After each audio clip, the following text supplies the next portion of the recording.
Buenos días. En el día de hoy, en el canal, vamos a tratar el caso de Irina Zarustka, que conmocionó a Estados Unidos y el resto del mundo civilizado, obviamente entre la gente que somos civilizados. Y este hecho ocurrió el año 2025, como he dicho, el día 22 de agosto. Esta joven que habéis visto en pantalla con una gorra, Irina, fue directamente asesinada vilmente sin ningún tipo de justificación en un metro ligero que había cogido cuando salió de su puesto de trabajo. Esta joven era una joven refugiada ucraniana que vivía en Charlotte, Carolina del Norte. Había huido de la guerra en Ucrania y además buscaba en Estados Unidos un nuevo comienzo. Sin embargo, la vida de esta joven terminó trágicamente con un acto de violencia que ha desatado una fuerte polémica y un fuerte debate sobre la seguridad en el transporte público, el sistema de justicia penal y la vulnerabilidad de las personas refugiadas en Estados Unidos. Voy a intentar explicar desde su biografía y sobre todo el contexto personal de esta chica, los detalles del ataque, el detenido, la investigación y la repercusión social y mediática del caso. Irina Zarustka era una joven de 23 años que había estado estudiando arte y restauración en una universidad de su ciudad. En el año 2022 huyó con su familia debido a una invasión rusa en Ucrania y se estableció en Charlotte, Carolina del Norte. Esta mujer estaba buscando seguridad y un futuro mejor para ella y para su familia. Su sueño era trabajar como asistente de veterinaria, para lo cual estuvo aprendiendo inglés, adaptándose a la nueva vida en Estados Unidos y según una página de micromecenazgo creada por su familia, Irina había comenzado a construir un nuevo camino lleno de esperanza en la ciudad que la había acogido. La tragedia ocurrió la noche del 22 de agosto del año 2025. A eso de las 21:55, Irina a bordo de un tren ligero llamado Blue Line en la estación East West de Boulevard, que está ubicada en el vecindario de South End en Charlotte, pues, según imágenes de las cámaras de seguridad, el agresor, llamado DeCarlos Brown Jr., de 34 años, sacó una navaja mientras Irina tenía los auriculares puestos y la apuñaló 3 veces de improviso. La joven cayó al suelo visiblemente asustada y sangrando, muriendo en el lugar de forma casi inmediata. En el vagón, como podéis ver en la fotografía de pantalla, había 5 personas, todas ellas de color, y ninguna de ellas hizo lo más mínimo para socorrer a la persona. Es más, salieron corriendo, se desentendieron y la trataron peor que si fuera un perro, un animal. Es que estas personas de verdad tendrían que hacérselo mirar, porque la vida de una persona vale igual, sea blanca o de color. Aquí podéis ver la reacción de las personas que estaban, directamente ninguna. El hombre se va y ella directamente cae sin que absolutamente nadie que estuviera cerca la socorriera. Y aquí veis cómo la gente empezó a bajar del tren y la dejaron sola, que desgraciadamente no pudieron salvar su vida. El detenido es DeCarlos Brown Jr., de 34 años. Es un criminal estadounidense con un historial delictivo extenso, con 14 arrestos previos, varias condenas por robo, hurto y varias acusaciones pendientes. La ficha criminal detallaba condenas por robo a mano armada y posesión ilegal de arma de fuego en 2014, delitos por los que Brown cumplió justo su año de prisión antes de salir en libertad condicional en septiembre de 2020.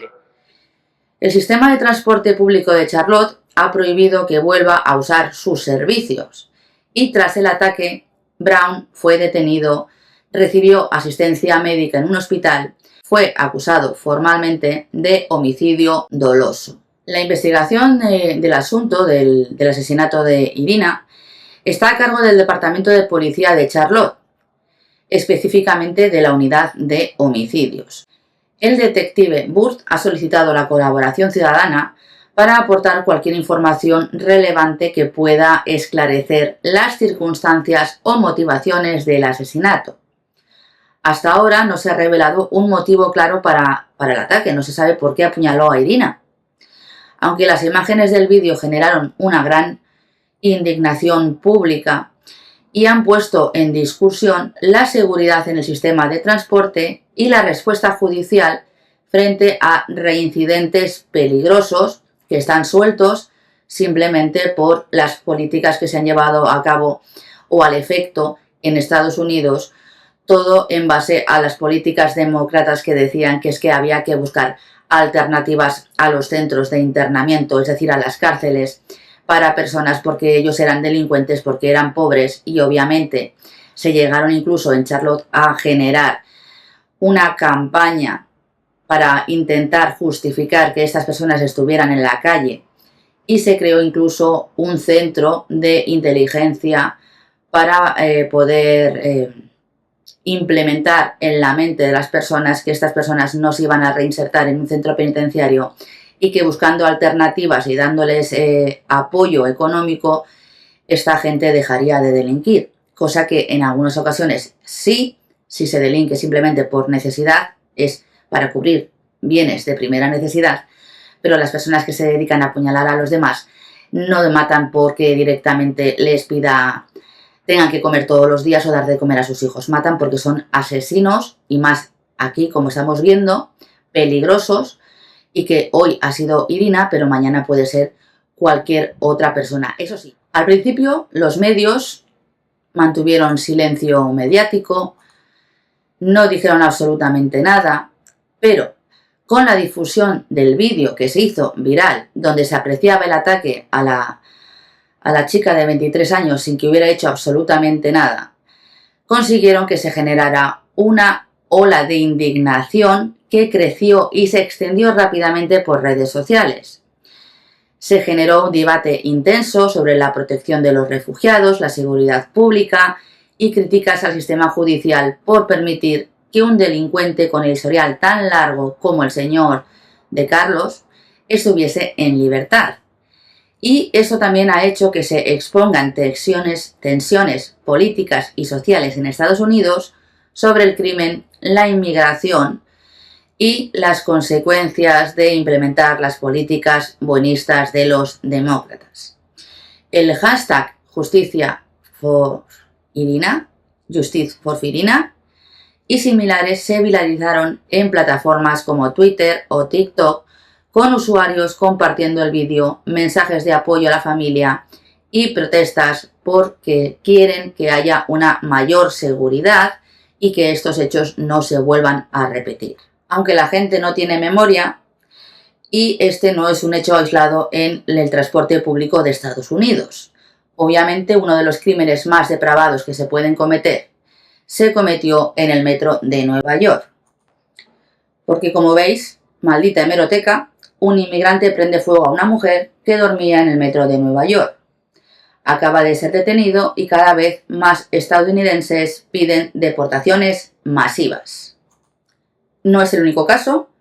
Como veis, también se exige justicia por el estrangulamiento en el metro de Nueva York. Jordan Nelly, un imitador de Michael Jackson, murió cuando un exmarine lo estranguló en el metro. Ahora vamos a ver el perfil del agresor de Irina, que ya os he dicho que estaba identificado como de Carlos Brown Jr. Y obviamente el perfil de esta persona revela o desvela detalles muy alarmantes. Este hombre tiene 34 años y un historial criminal, como habéis visto, extenso, que incluye, como os he dicho, 14 arrestos previos por delitos como robo con arma, agresión, atraco a mano armada, allanamiento, etc. Además, según manifiesta su familia, está diagnosticado de esquizofrenia paranoide, con episodios de delirios y violencia. Su familia ha declarado que Brown sufría una paranoia relacionada con la creencia de que tenía un chip implantado en su cerebro, que controlaba las acciones que este individuo cometía. Solicitó ayuda en varias ocasiones y fue arrestado por reportar estos delirios al 911, el 112 español, pero en versión americana. Como no se le hizo caso, pues obviamente fue detenido por utilizar indebidamente el servicio de alerta o servicios de emergencia, porque parece ser que la policía le dijo que eso no era una emergencia, que era una cuestión sanitaria y que debería de ir directamente a un centro sanitario. La madre, por lo visto, intentó meterlo en un centro psiquiátrico con un internamiento involuntario, pero no pudo hacerlo porque parece ser que no era su tutora legal, porque la familia no había iniciado una modificación de la capacidad jurídica de esta persona, ni le había iniciado un procedimiento para declararlo incapaz o directamente demente, dependiendo de la regulación que exista en Estados Unidos. Tras cometer el crimen, este hombre dice que no fue él quien actuó, que no había sido él, sino que había sido el material que estaba en su cuerpo, que este material le obligaba a hacer lo que había hecho, y esto se supone que refleja el estado psicótico, lo vuelvo a decir con la palabra supone, porque ello no acredita que estuviera en pleno brote psicótico. El crimen fue calificado por las autoridades como un acto violento sin justificación aparente contra la víctima, quien fue atacada de forma aleatoria. Brown fue arrestado sin derecho a fianza y acusado formalmente de asesinato en primer grado, enfrentándose además a la posibilidad de la pena de muerte.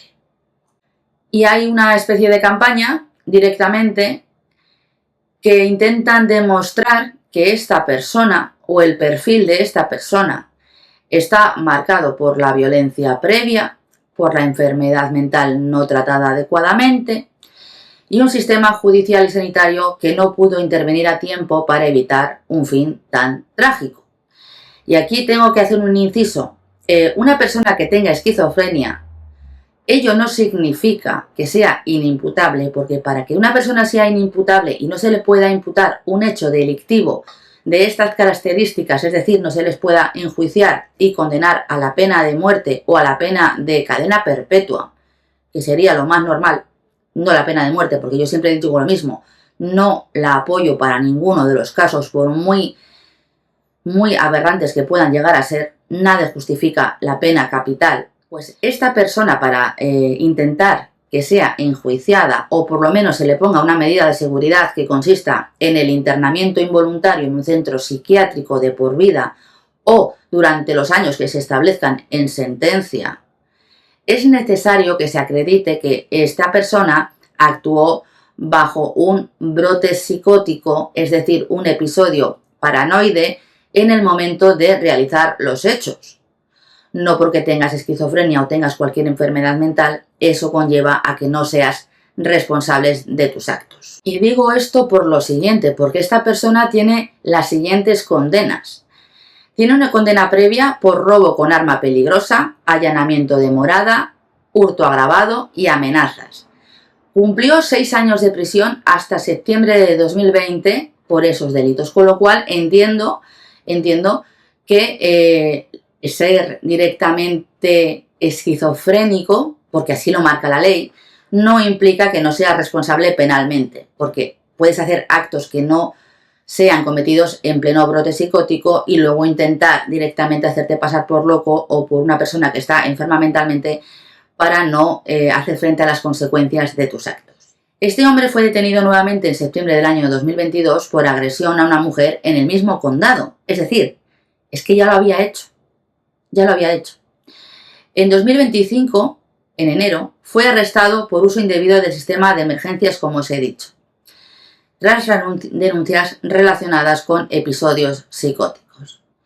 Bueno, pues parece ser que en ese momento Brown fue diagnosticado con esquizofrenia paranoide y ha tenido graves problemas de salud mental, incluyendo delirios de control extremo. Esto según los medios de comunicación, que están haciendo una campaña para intentar minimizar la indignación de la gente, de las personas blancas que no tienen la nacionalidad del agresor ni la etnia del agresor, porque parece ser que si no intentas quitarle hierro al asunto, eres un completo racista. Brown estaba en libertad condicional y vivía en una situación de calle, o sea, era un homeless, era una persona sin techo, un vagabundo, en el momento del asesinato de la señora Irina, lo que ha generado críticas fuertes sobre las políticas de justicia, salud mental, que permitieron que un delincuente con antecedentes violentos cometiera este crimen, y actualmente se enfrenta a asesinato en primer grado y cargos federales que podrían llevarlo, como os digo, a la pena capital. ¿Tenéis? A la jueza, que está habiendo una campaña contra ella brutal, la veis en la imagen. Esa señora, Teresa Stroke, dejó libre directamente al señor de Carlos, haciéndole firmar un papelito, un simple papelito, como que iba a comparecer voluntariamente en la siguiente vista para la lectura de cargos de los hechos delictivos que se le imputaban en el último arresto. Lo que no sabéis es que esta señora recibe ayudas y subvenciones directamente de organizaciones que son afines a las políticas woke del señor Biden. Y por tanto suele dejar en libertad a las personas que son parte de las minorías étnicas, con la esperanza que sin fianza, sin ningún tipo de aval de que se vayan a presentar, simplemente con la palabra de una persona que haya cometido un hecho delictivo, váyase usted a mirar el buenismo donde ha quedado, se van a personar directamente en la causa cuando sean llamados a juicio.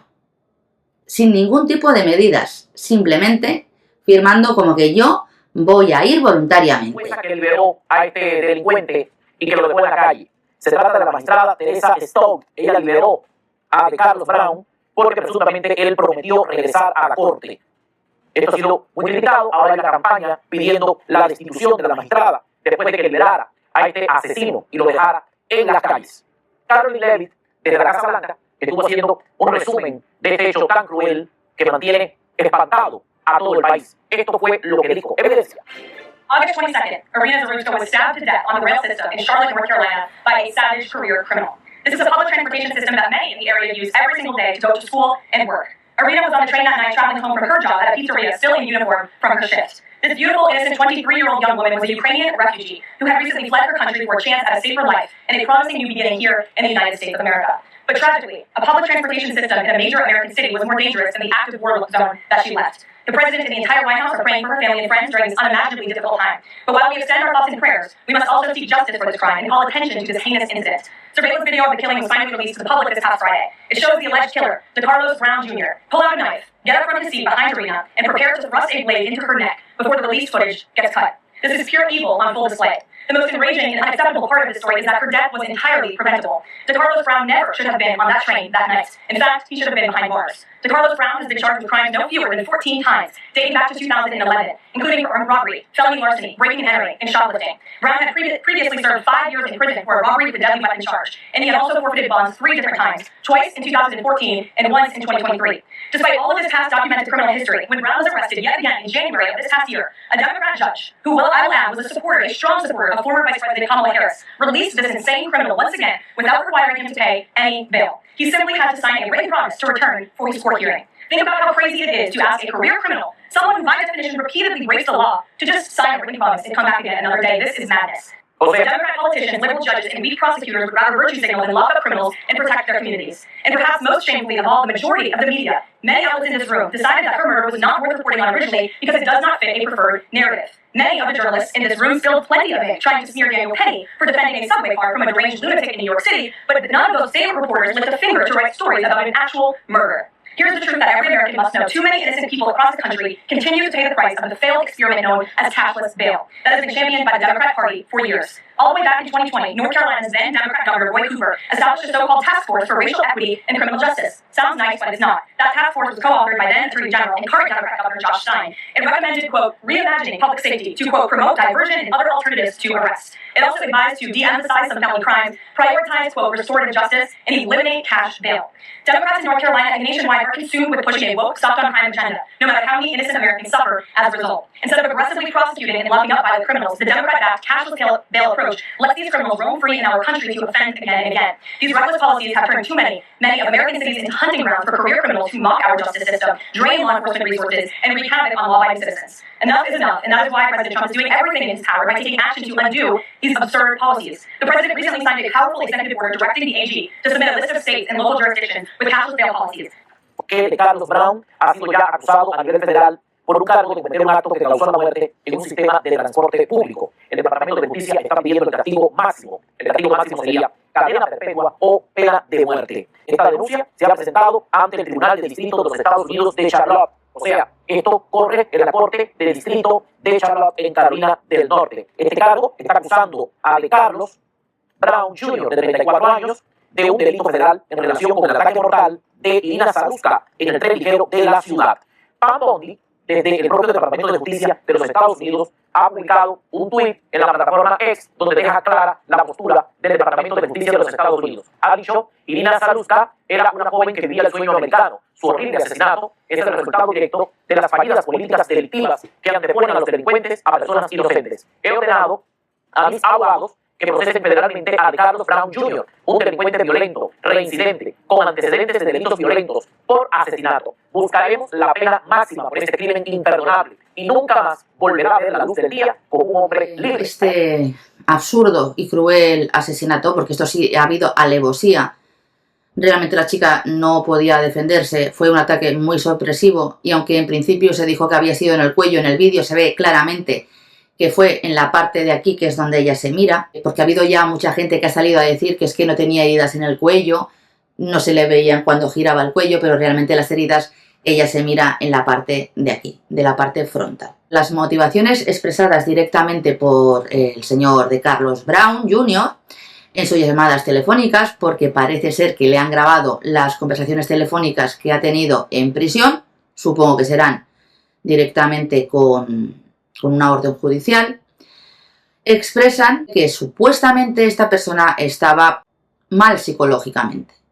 Tenía un estado mental marcado por delirios y trastornos psicológicos y psicóticos. Las motivaciones expresadas por de Carlos Brown Jr. en su llamada telefónica fueron realmente impactantes, como os he dicho. Parece ser que este hombre decía que esto era consecuencia de una presencia o material en su cuerpo que lo controlaba. Esto se supone que la gente está empezando a decir que es que este hombre, sobre todo los de izquierdas, tenía paranoia y que lo había hecho bajo los efectos de un brote psicótico. Lo que dijo directamente Brown es que la responsabilidad del crimen no era suya, él no ha hecho nada, él era un muñeco, una marioneta, sino producto de lo que le habían implantado en el cerebro. Atribuye la responsabilidad a lo que le han puesto el gobierno de Estados Unidos en la cabeza y que él no tenía ninguna justificación para dar muerte a Irina. La policía ha interpretado estas declaraciones, esta motivación de Carlos, con cautela, entendiendo que pueden reflejar un estado mental alterado, porque esto daría una explicación racional o consciente al crimen, es decir, darlo por loco y decir que ha sido una persona que en un brote psicótico ha realizado la barbaridad que realizó. Los investigadores consideran que las afirmaciones de Brown sobre las fuerzas externas o el material de su cuerpo que controlaban sus manifestaciones son trastornos psicológicos, especialmente debido a su esquizofrenia paranoide. Es decir, le están dando credibilidad a la versión directamente de que esta persona no estaba en sus cabales cuando realizó el acto de matar a Irina.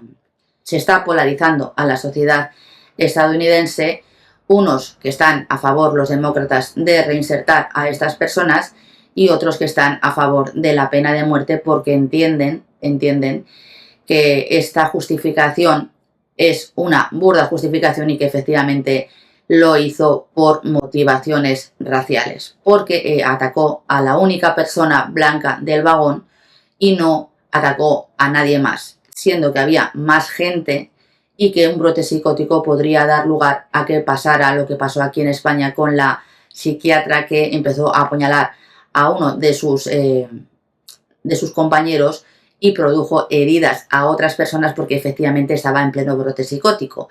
Esta persona directamente cogió, apuñaló a una persona blanca, a la única persona blanca.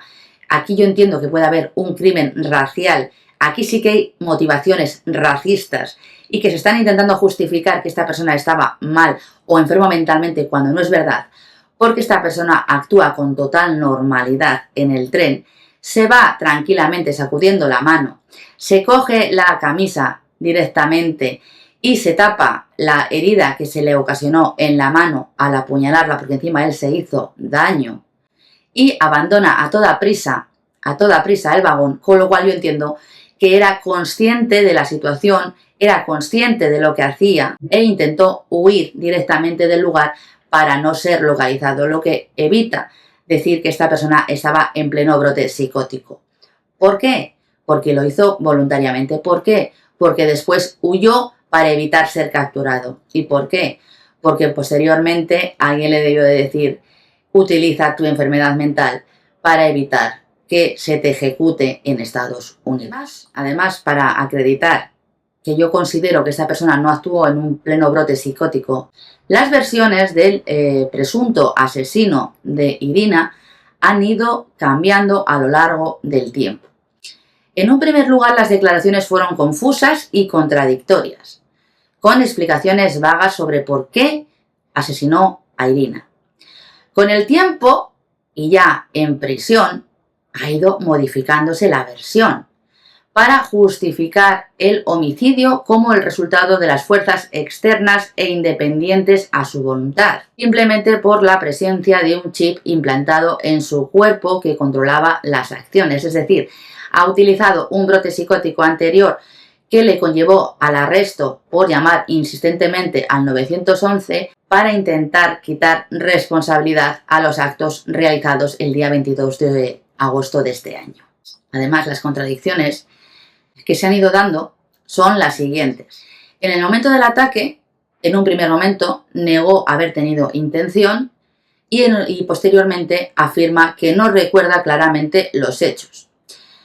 Cambia también la motivación, pasando de no ofrecer un motivo específico a describir que él se encontraba pues como poseído por una presencia o por un implante que lo estaba manipulando.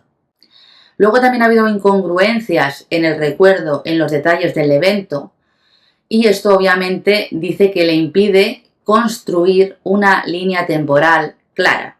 Ha variado la aceptación de la responsabilidad, a veces se desliga completamente del acto y en otras ocasiones muestra remordimiento, pero no da ningún tipo de explicación a por qué. Es lo que están utilizando los demócratas y las personas con las políticas woke del buenismo para intentar acreditar que con las alteraciones mentales que tiene este individuo es totalmente irresponsable, inimputable y por tanto no puede someterse a un procedimiento penal.